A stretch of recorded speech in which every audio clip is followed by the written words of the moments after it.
Good afternoon and welcome to 365 Days of Amazing Stories with Theo Mayer. Here we're on day 21 of 2025, January 21st. I'm continuing the story of what the rose did to the cypress. You might remember that our prince, Almas Rubaka, had ventured off down the trail toward the Caucasus, within which was the Walk of Quaff, where he was hoping to find the answer to the riddle of what the rose did to the cypress, and thus, in a way, punish Miarafruz for having destroyed his brothers and so many other men as well, who were seeking to win her hand in marriage by answering that riddle. The saintly old man that had given him directions to find Walk of Quaff within the Caucasus, persuaded him as best he could not to go, but the prince decided to go anyway. Down the trail he went.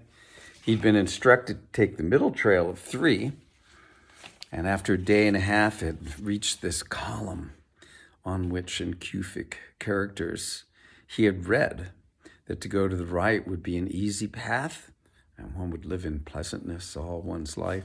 To the left, one would experience some difficulties, but eventually would enjoy a pleasant life. But if one took the middle road, it would be filled with peril. But it would lead to the Caucasus. And so the prince went down this trail. Now he traveled for quite some ways until what had been flat land turned into forests, and these forests then opened up into an area that had been beautifully landscaped. Garden, indeed, it was. Now he saw above or in front of him a pavilion, and when he got there, he saw laying across the floor of this pavilion a huge man with skin that was incredibly dark. He was a giant of a man. His loincloth was made up of the skins of 8 animals. His shield was huge, like the size of a house. And hanging from one of the pillars was his great sword, which there was no way a normal man could have even lifted this thing up.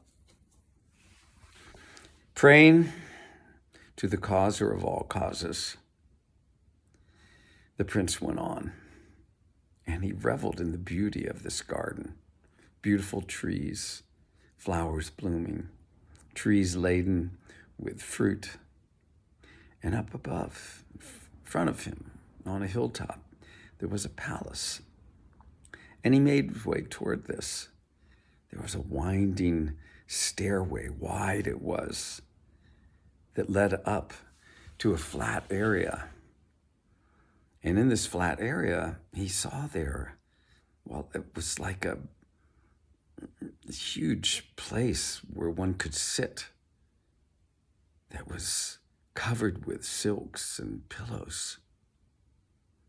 If one were to sit there, look over this garden that was beautiful indeed to behold, and he turned and looked off in the direction he had come and saw the landscape in a way that he had not before, the forests, the flat land that he had crossed, and off in the distance, mountains.